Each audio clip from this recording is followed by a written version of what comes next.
A paz do Senhor Jesus, Pastor Ivaldo, uma vez mais para mais uma pré-aula das nossas lições da Escola Bíblica Dominical. Nesse trimestre, nesse terceiro trimestre, 2026, nós estamos trabalhando o tema geral, a Igreja dos Gentios, da chamada missionária à consolidação do Evangelho entre os povos. Pastor Wagner Gabi é o comentarista dessa preciosa lição em que está nos trazendo bastante conhecimento acerca da graça de Deus sendo distribuída não só sobre os judeus, mas também sobre os gentios.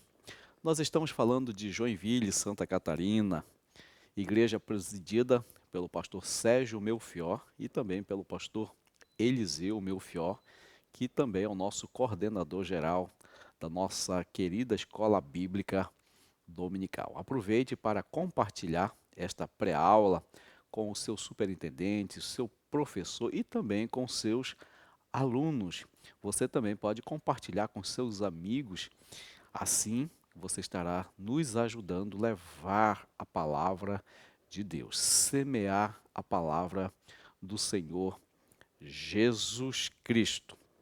Muito bem, hoje nós estaremos estudando a lição de número 3, a graça que alcança todas as nações.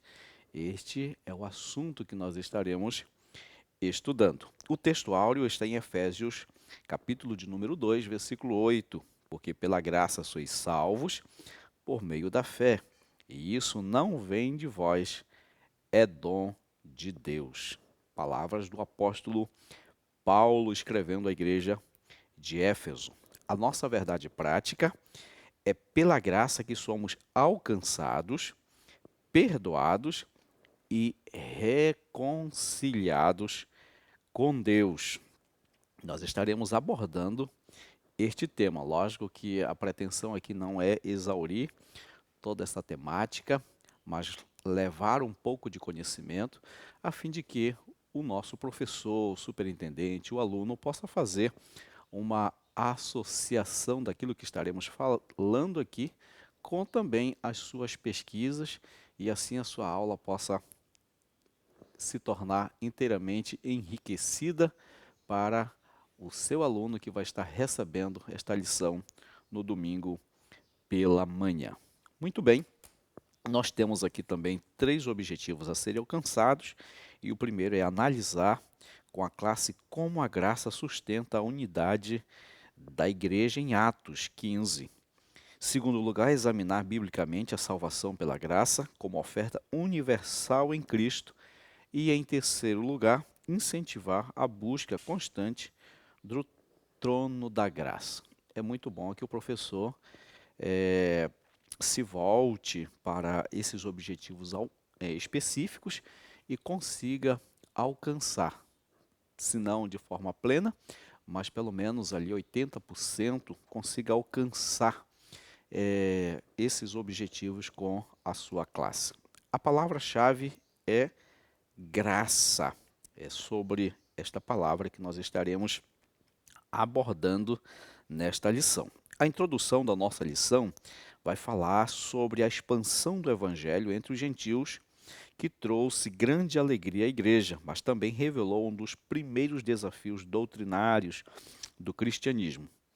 Com o retorno de Paulo e Barnabé à Antioquia da Síria, após a evangelização da Ásia Menor, surgiu controvérsia que ameaçava a unidade da fé. A salvação estaria condicionada à observância da lei de Moisés? Cristãos oriundos do farisaísmo passaram a exigir a circuncisão dos gentios convertidos, provocando um debate decisivo sobre a natureza da graça. Diante dessa crise, a igreja buscou discernimento espiritual e fidelidade às Escrituras, culminando numa decisão importante no Concílio de Jerusalém, que você vê isso lá, Atos capítulo de número 15, que mostrou que a graça de Deus alcança todas as nações. Então, é basicamente isso que nós vamos estar estudando sobre agora a oportunidade que os gentios estão tendo de receber a salvação do Senhor nosso Deus. E o nome disso se chama graça, favor e merecido. Nós temos vários textos da Bíblia, por exemplo, Atos capítulo de número 15, versículo de número 11, que vai falar sobre a salvação, que é afirmada como obra exclusiva da graça do Senhor Jesus. Nós temos Atos 10, 44 e 48, que Deus não faz distinção, acepção de pessoas. Nós temos Efésios, capítulo 2, versículos 8 e 9, que vai dizer que a salvação é um dom gratuito de Deus. Tito, versículos 11 e 12, vai falar sobre a graça de Deus que se manifestou trazendo salvação a todos os homens. Hebreus 4,16 vai falar sobre o trono da graça que está aberto para o crente. E 2 Pedro 3,18 vai falar sobre a importância do crescimento em graça e conhecimento do Senhor Jesus Cristo. Muito bem, a nossa lição, ela sempre vem subdividida em 3 pontos. E para cada ponto, 3 subpontos. E o primeiro ponto da nossa lição vai falar quando a graça preserva a unidade da igreja. A igreja está crescendo. Na primeira pregação do apóstolo Pedro, a igreja já passa de uma quantidade de 120 pessoas para 3.000 pessoas.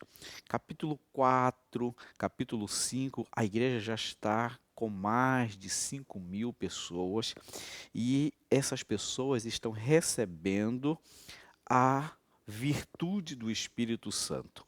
E à medida que elas saem de Jerusalém, elas vão pregando a palavra do Senhor nosso Deus. É muito bom também nós pensarmos em Atos 2, quando vem o Espírito Santo sobre aqueles 120 e eles falando em línguas estranhas para eles, mas compreensíveis para as pessoas que estavam em Jerusalém, e ali nós tínhamos ali pelo menos 17, 18 nações. Diz a Bíblia, Atos escrevendo, que eles os ouviam, os judeus, falando na sua própria língua materna, falando das grandezas de Deus. Essas pessoas todos recebem o Evangelho de Cristo e voltam para as suas origens, para as suas cidades origens, já levando o Evangelho do Senhor Jesus Cristo. E lógico, alguém que está cheio do Espírito Santo, ele não consegue ficar calado. Ele quer falar de Jesus, ele quer anunciar o nome do Senhor Jesus Cristo. A teologia pentecostal traz uma visão surpreendente ao defender que a graça de Deus não é apenas um conceito jurídico de perdão, mas uma força viva, real e dinâmica, comunicada pelo Espírito Santo. Enquanto muitas tradições olham para a graça como algo que acontece no tribunal de Deus, para nos salvar, os autores pentecostais afirmam que ela entra no nosso dia a dia para nos transformar de forma visível. A graça de Deus chega para nos reconciliar com Deus, para nos dar acesso a Deus. Veja bem, e dentro desse processo também ela vai nos moldando aos moldes de Deus.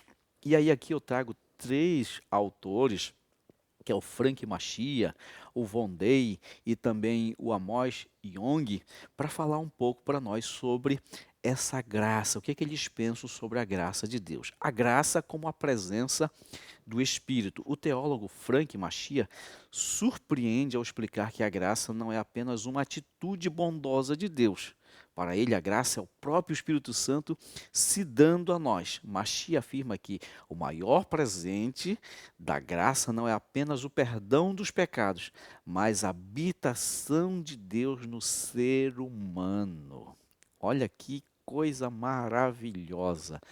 Nós mesmo sendo pecadores, o Espírito Santo vem, faz morada em nós e começa a trabalhar em nós essa metamorfose, essa mudança, esses pensamentos que antes eram pensamentos retrógrados, pensamentos pecaminosos, mas agora ele vai renovando a nossa vida pela palavra de Deus e nos proporcionando uma nova vida em Cristo Jesus. O Frank, ele traz para nós essa visão de que essa mudança que acontece no ser humano é justamente por conta desse favor que o próprio Deus faz de vir habitar na nossa vida. O Von Day, ele vai falar sobre a graça em 7 dimensões.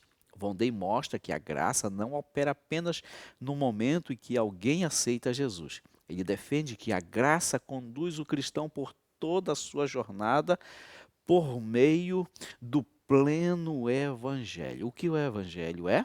Boas novas de Deus para proporcionar em nós um novo estado de vida. Ela atua na condução do cristão por toda a sua jornada e proporciona salvação, traz santificação, também proporciona a nós o batismo com o Espírito Santo, operaciona em nós a cura divina e a capacitação para pregar ao mundo, mostrando que a graça cura tanto a alma quanto o corpo. Veja que a graça de Deus é um pacote de benefícios, de benécias, que o próprio Deus nos proporciona para que através do Evangelho de Cristo nós possamos levar a salvação. E não apenas a salvação, mas também a nova maneira de ser do ser humano. Também proporcionando a esse ser humano agora a oportunidade de receber o batismo com o Espírito Santo, a virtude de Deus para pregar com ousadia, levar este evangelho àqueles que precisam, também levando cura divina àqueles que estão doentes, àqueles que estão necessitados, um pacote de salvação que a graça proporciona a todos nós. E nós temos também o Amos Yong, que ele vai falar sobre a graça na prática e nos dons. Amos Jung surpreende ao conectar a graça diretamente com a nossa utilidade no mundo. Ele explica que os dons espirituais são a própria graça de Deus em formato de ação. Na Bíblia, a palavra dom vem de charis, que significa graça. Assim, quando o Espírito Santo capacita alguém com um dom, é a graça divina se tornando visível para ajudar o próximo a mudar a sociedade. Veja bem que aqui o Jung ele traz um conceito de graça numa proposta dos dons. Os dons são presentes de Deus que nos capacitam para que possamos, no nosso exercício de cristãos, levar transformação, levar vida, levar alegria, levar paz, uma nova visão e um novo conceito de vida para aqueles que precisam. Nós temos aí os dons espirituais que estão lá em 1 Coríntios capítulo 12, nós temos os dons ministeriais que estão lá, capítulo 4 de Efésios, também nós temos os dons de serviço, capítulo 12 de Romanos. Tudo isso são capacitações, tudo isso são virtudes que nós recebemos para que nós possamos, de forma muito plena, levarmos essa transformação de vida a todas as pessoas, pelo que nós recebemos de Deus através do Espírito Santo. Só trazendo mais ou menos aqui um conceito assim mais amplo do que os nossos pensadores pentecostais pensam sobre a questão da graça de Deus. Muito bem, o nosso primeiro ponto está falando sobre o Concílio de Jerusalém, nosso primeiro subponto. Vai falar sobre o Concílio de Jerusalém, realizado entre os anos 48 e 50 depois de Cristo. O concílio reuniu apóstolos, presbíteros e a igreja para tratar da controvérsia levantada pelos judaizantes, que defendiam a circuncisão como requisito para a salvação. Veja bem que o apóstolo Paulo, Barnabé, eles saem como missionários. Eles vão para a Ásia Menor e levam a mensagem do Evangelho do Senhor Jesus Cristo. E cada vez que eles chegavam em cada cidade, eles procuravam a sinagoga e ministravam a palavra. E da sinagoga esse Evangelho ia se expandindo também para aqueles que não eram judeus, os gentios. E eles iam recebendo essa palavra e iam aceitando a Cristo como Salvador. Terminando esta viagem, eles retornam para Antioquia. E quando eles chegam na Antioquia, eles vão se deparar com um problema doutrinário. Os irmãos judaizantes vão agora exigir que esses dois missionários cobrem também a circuncisão dos gentios, para que os gentios recebessem a salvação. Era necessário também que eles fossem circuncidados. E aí vem um probleminha aqui, uma controvérsia doutrinária, que aí agora precisa ser resolvido. E para a resolução dessa necessidade que agora está surgindo, é que acontece o primeiro concílio.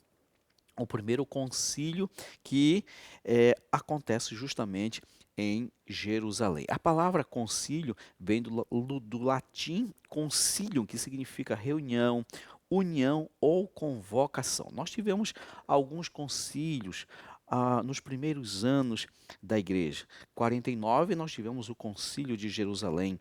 325 depois de Cristo nós tivemos o concílio de Niceia, convocado pelo imperador Constantino, que combateu a heresia do arianismo, que dizia que Jesus era apenas uma criatura. 381 depois de Cristo teve também o Concílio de Constantinopla, confirmou o credo de Nicéia e defendeu formalmente a divindade do Espírito Santo. 431 depois de Cristo teve também o Concílio de Éfeso, que combateu o nestorianismo e declarou que em Cristo há apenas uma pessoa. E também teve o Concílio de Calcedônia em 451 depois de Cristo, que combateu o monofisismo, que defendia que Jesus tinha apenas uma natureza. E aí também teve o segundo Concílio de Constantinopla em 553, teve o terceiro Concílio de Constantinopla em 680, 681 e também o segundo Concílio de Nicéia em 787 depois de Cristo. Todas essas reuniões, todos esses concílios, eles foram convocados justamente para trazer a plena explicação daquilo que era a palavra de Deus, do que a Bíblia falava sobre Cristo, sobre a natureza de Cristo, sobre o Espírito Santo. Então, para isso que foi instituído esses concílios ali no início da igreja, nos primeiros séculos, para que esses problemas controversos, a compreensão acerca da salvação, acerca de Cristo, acerca do Espírito Santo, fossem resolvidos. E aí, logicamente, que para reiterar todo esse pensamento de Paulo e Barnabé, que não corroboravam com esses irmãos judaizantes, que era necessário que os gentios se circuncidassem, aí nós temos aqui o relatório de Pedro. Pedro relembra de sua experiência na casa de Cornélio, mostrando que Deus concedeu o Espírito Santo aos gentios mediante a fé e não por obras. Cornélio era um gentio e o anjo fala com ele, dizendo a ele para mandar chamar a Pedro. E ele manda chamar Pedro. Pedro chega na sua casa, prega o evangelho.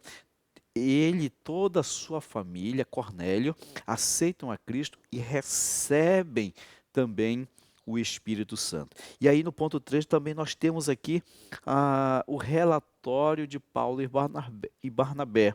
Em seguida, Paulo e Barnabé relatam como Deus confirmou a missão gentílica por meio de sinais e prodígios, milagres como a cegueira do mágico cipriota, a cura em Listra e o livramento de Paulo testemunham a aprovação. Além disso, destacam que os gentios foram salvos pela graça sem a exigência da lei, porque a lei não salva. Qual era o papel da lei? O papel da lei era mostrar, era revelar o pecado, mas não trazia salvação.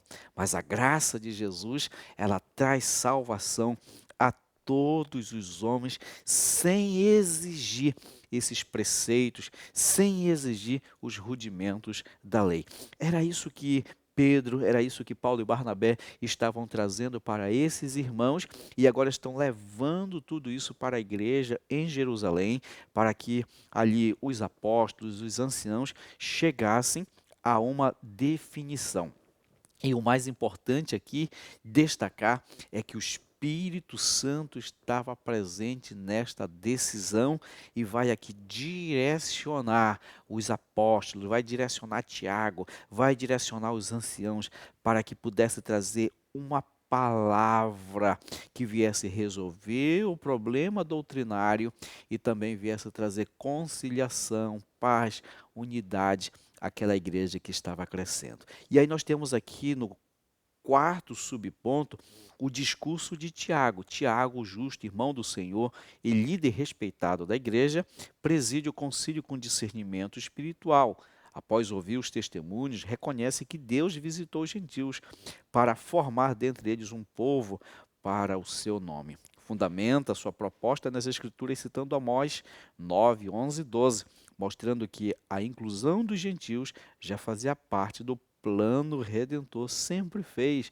Nós temos lá no Antigo Testamento a Tamar, nós temos a Raabe, que não eram judias, mas que entram também nesse processo de salvação, inclusive fazendo parte ali da genealogia do próprio Senhor Jesus Cristo. Assim, afirma que a missão gentílica não contradiz a revelação, mas cumpre. O concílio decide não impor a lei mosaica aos gentios, recomendando apenas a abstinência de práticas que comprometeriam a comunhão. Por exemplo, a idolatria, a imoralidade sexual, a carne sufocada, também ingerir sangue.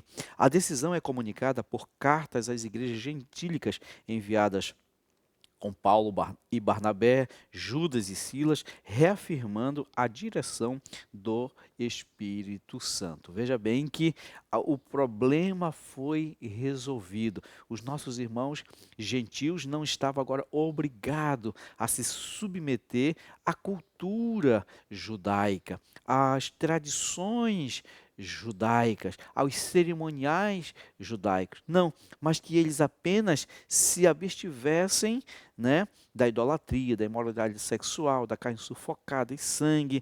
Essas práticas que iriam justamente, uma vez praticada por eles, atrapalhá-los na comunhão de uns para com os outros. Mas uma vez que eles se afastando de todas essas práticas, eles receberiam a salvação operacionalizada pelo Senhor Jesus Cristo. E agora, após esse concílio, agora a própria igreja delibera documentos e coloca nas mãos de Paulo, coloca nas mãos de Barnabé, coloca nas mãos de Judas, de Silas, os missionários da época, e aonde eles chegavam, que uma vez os irmãos judaizantes viessem novamente com aquela proposta, exigindo principalmente a circuncisão dos gentios como condição para receber a salvação, esse documento ele era apresentado e os gentios estavam livres para viver a sua vida com a salvação agora recebida pelo Senhor nosso Deus.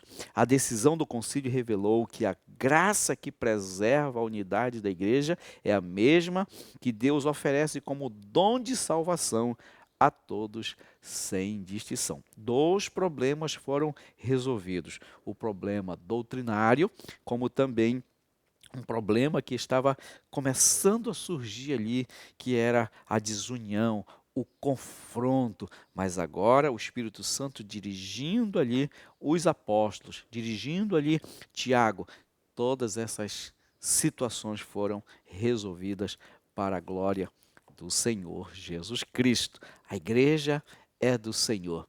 Nós somos a eclésia, o povo tirado para fora. Somos propriedades de Deus e Ele sabe como cuidar da sua igreja. Vamos para o nosso ponto 2, um presente de salvação para todos. E aqui nós vamos descobrir o que é graça, vamos conceituar graça, a palavra graça. A palavra graça é charis, significa favor, bondade, dom imerecido. No Novo Testamento, a graça descreve a iniciativa soberana de Deus em salvar o ser humano, não por obras ou méritos, mas por amor e misericórdia. Eu quero ler com vocês aqui Efésios 2, versículos 8 e 9, porque pela graça sois salvos por meio da fé. E essa fé, nós não nascemos com ela. Essa fé, quem gera em nós é a palavra de Deus. O apóstolo Paulo vai escrever isso, a carta aos Romanos, lá no capítulo de número 10. E essa fé, ela é gerada por ouvir a palavra de Deus. Veja que já é uma ação de Deus para nos salvar. E isso não vem de vós. Paulo deixa isso aqui muito bem claro. Não vem de vós. Ninguém é autossuficiente, ninguém é merecedor da salvação, mas é um dom de Deus, Paulo disse. Isso não vem de vós, é dom de Deus, é um presente de Deus. Não vem das obras, olha só, não é pelas nossas obras, não são pelas nossas práticas que nós recebemos a salvação. É isso que Paulo está dizendo, para que ninguém se glorie, porque somos feitura sua, criados em Cristo Jesus, para as boas obras, as quais Deus operou para que andássemos nela. Logicamente que, uma vez salvos no Senhor Jesus Cristo, recebido a graça de Deus, que vem trazendo para nós todas essas transformações, nós também seremos executores de boas obras. Então, o que é graça? Graça é um presente, graça é um favor, graça é uma bondade imerecida que nós recebemos do próprio Deus. Diante do drama universal do pecado, que separou toda a humanidade de Deus, a graça se apresenta como o único meio de reconciliação. Veja só, Jesus ele traz na sua vida essa reconciliação da humanidade para com Deus. A lei revela o pecado, mas não salva. Por quê? Porque a lei apenas apontava os nossos defeitos. Era boa, era santa, era espiritual, era um aio, era um condutor, era um guia? Era, mas ela não trazia a resposta para o problema do pecado. Ela só mostrava que existia transgressão, ela só mostrava que existia pecado, que existia erros. Mas aí a graça vem, mostra os erros, mas também mostra que existe uma solução para as nossas vidas, nos proporcionando a salvação em Cristo Jesus. O segundo subponto, Jesus Cristo como a manifestação da graça. Isso que nós estávamos falando agora. A graça alcança sua plena expressão na pessoa e na obra de Jesus Cristo. Por amor, ele se fez pobre para enriquecer espiritualmente. Em Cristo a graça não apenas perdoa, mas justifica e transforma, conduzindo o crente a uma vida santa e piedosa. Sua morte substitutiva e ressurreição garantem redenção, perdão e nova vida àqueles que creem. Por isso que não há salvação fora de Jesus Cristo, só em Jesus Cristo nós podemos receber a salvação. O nosso texto áureo de João 3,16, porque Deus amou o mundo de tal maneira que deu o seu Filho unigênito, para que todo, olha, aquele que nele crê, não pereça, mas tenha a vida eterna. Todo aquele que nele crê. Crê em quem? Em Jesus. Jesus mesmo falando sobre seu caminho para essa salvação, lá em João 14, 6, ele diz: eu sou o caminho, a verdade e a vida, e ninguém vem ao Pai senão por mim. Não existe, meus senhores, minhas senhoras, salvação fora do Senhor Jesus Cristo. Ele é o favor de Deus, ele é o presente encarnado de Deus. Ele é a maior bênção que nós podemos receber como humanidade para essa reconciliação com o nosso Pai Celestial, com o nosso Criador. Por isso, se você ainda não é salvo no Senhor Jesus Cristo, se você ainda não entregou a sua vida ao Senhor Jesus, faça isso agora. Entregue a sua vida ao Senhor Jesus. Deixa Ele conduzir a tua vida. Você vai ver o quão é maravilhoso servi-lo e quão é maravilhoso também participar dessas benécias, desses efeitos do reino de Deus nas nossas vidas, operacionalizada pela graça do Senhor Jesus Cristo, pelo Espírito Santo nas nossas vidas. O terceiro subponto: a graça é para todos os povos sem exceção. O Concílio de Jerusalém confirmou que a salvação não exige a observância da lei mosaica, sendo oferecida igualmente a judeus e gentios. Pela graça mediante a fé, em Cristo não há barreiras étnicas, culturais ou religiosas. Todo aquele que invoca o nome do Senhor será salvo. Paulo fala isso na sua carta aos Romanos, capítulo de número 10, versículo de número 13. Todo aquele, sem exceção, gordo, magro, preto, branco, asiático, americano, da América do Norte, América do Sul, europeus, africanos, para todos está disponibilizado a graça de Deus, para que todo aquele que nele crê, volto a citar já João 3,16, não pereça, mas tenha a vida eterna, porque a vontade de Deus é que todos sejam salvos, sem exceção. Diante dessa graça tão ampla e suficiente, somos chamados não apenas a recebê-la, mas a viver sob, embaixo o seu governo. A graça que salva também ensina, corrige e fortalece. Oh, meus irmãos, como é maravilhoso nós sentirmos e nós sabermos que nós estamos sendo protegidos, nós somos guiados, nós somos dirigidos, nós somos pastoreados pelo pastor dos pastores, o Senhor Jesus Cristo. E você pega ali Salmos de número 23, o salmista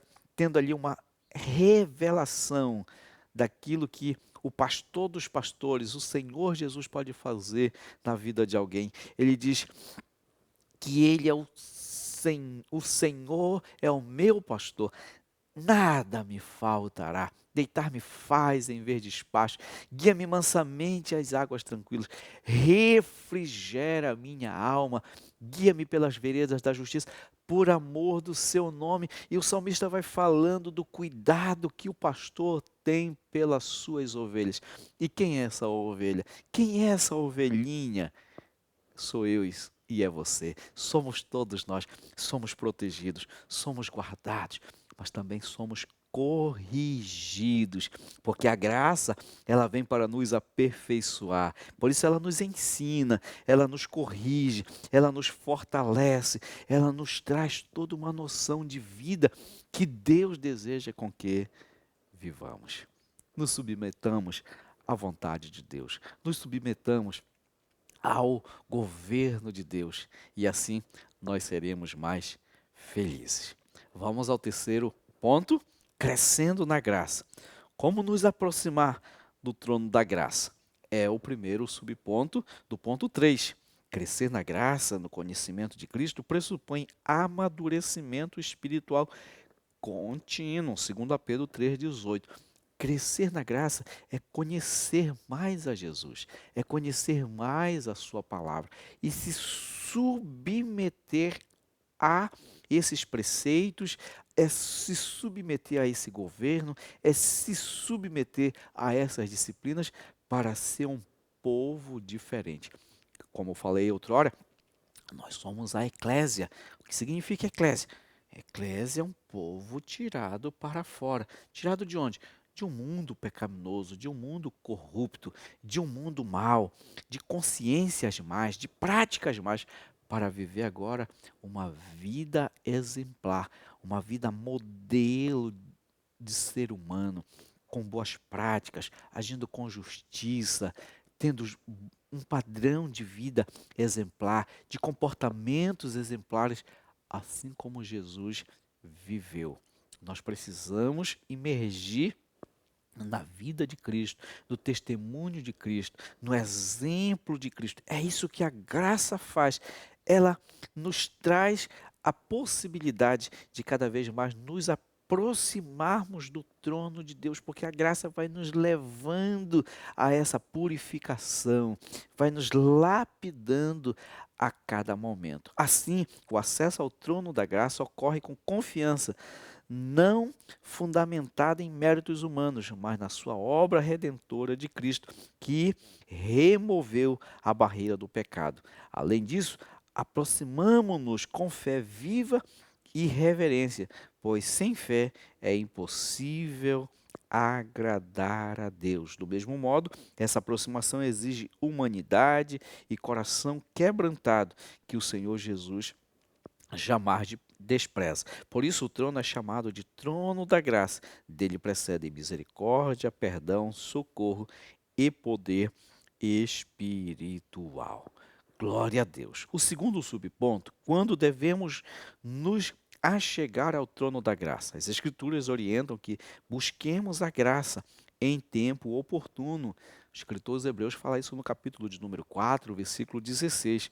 Isso significa que o auxílio divino está sempre disponível no momento exato da necessidade. Com efeito, Deus é socorro bem presente na angústia e jamais se atrasa.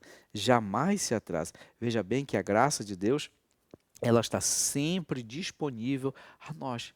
Basta que busquemos, basta que tenhamos consciência de que está disponível agora. Nós estamos vivendo a dispensação da graça, e a dispensação da graça vai até ao arrebatamento da igreja. E nesse período, todas as vezes que eu me arrependo, todas as vezes que eu dobro os meus joelhos, todas as vezes que, ou mesmo no meu carro dirigindo, ou em qualquer lugar, eu elevo os meus pensamentos, porque até isso a graça nos favoreceu, né? Até isso a graça nos proporcionou. Jesus disse à mulher samaritana: olha, a samaritana não é lá em Jerusalém, não é só lá no Monte Gerezim, mas o momento chegou e a hora é esta em que os verdadeiros adoradores adorarão ao Pai em espírito e em verdade. Em qualquer lugar eu posso orar, em qualquer lugar eu posso estar em meditação com Deus, eu posso estar falando com Deus e Deus pode também estar falando comigo. Por isso, todos os momentos que eu precisar, em todas as minhas necessidades, Ele vai ser o meu socorro bem presente na hora da angústia. E o último subponto, o que recebemos ao nos achegarmos ao trono da graça? Ao nos aproximarmos de Deus, recebemos misericórdia, perdão, fortalecimento espiritual e capacitação para viver segundo a sua vontade. Assim, toda a vida cristã depende dessa graça, desde a salvação até o crescimento contínuo em Cristo. Além disso, Deus comunica a sua graça por meios espirituais ordenados. Por exemplo, a palavra, a pregação do evangelho, a oração, o jejum, a adoração, a plenitude do Espírito Santo e a comunhão à mesa do Senhor. Tudo isso vem como um pacote dentro desse favor, dentro dessa graça que nos dá a possibilidade de exercitarmos todas essas ações aqui de podermos sermos pregadores. Olha que, que, que dádiva que nós recebemos de podermos sermos anunciadores, de sermos os multiplicadores da mensagem do Senhor Jesus Cristo e que pode transformar. Eu sempre digo que o Evangelho, ele é um programa completo, ou é um programa completo de transformação, de ressocialização para os seres humanos. E Paulo escrevendo, olha só quem está citando, Paulo, 1 de Romanos, versículo 16, ele diz: eu não me envergonho do Evangelho de Cristo, porque é o poder de Deus para a salvação de todo aquele que nele crê. Quando devemos nos chegar ao trono da graça? Em todo momento em que nós desejarmos. Aproveitemos essa oportunidade que nós estamos tendo de podermos ter a graça como favor e merecido de Deus para as nossas vidas. Conclusão, resumindo, o Concílio de Jerusalém afirmou que a salvação é exclusivamente pela graça, abrindo caminho para a expansão universal do Evangelho. Desse modo, esse marco histórico ensina que a igreja deve enfrentar desafios doutrinários com fidelidade bíblica, humanidade pastoral e plena dependência do Espírito Santo, cumprindo sua missão entre todas as nações. Por isso que é necessário aprender, por isso que você, pastor, por isso que você é professor da escola bíblica dominical, você crente em Jesus Cristo, com pouco tempo, com muito tempo, precisa estudar de forma sistematizada a palavra de Deus para que você possa ensinar, para que você possa levar aquilo que está na Bíblia, aquilo que é mandamento, aquilo que é doutrina pura, aquelas pessoas que ainda não compreenderam, que ainda não entenderam o processo da salvação. E aí a escola bíblica dominical entra oferecendo desde o berçário até o idoso essa possibilidade de irmos aprendendo a cada trimestre a palavra de Deus de forma sistematizada. Fica aqui o convite, esteja você e a sua família na escola bíblica dominical. Amado Deus, eu oro agora por todos os nossos ouvintes. Terminamos de falar sobre a tua graça. Que essa graça, Senhor, assim como tu dissestes a Paulo, a minha graça te basta, ela esteja sobre todos nós. É a nossa oração, em nome de Jesus. Deus abençoe a sua casa, Deus abençoe a sua família, em nome de Jesus.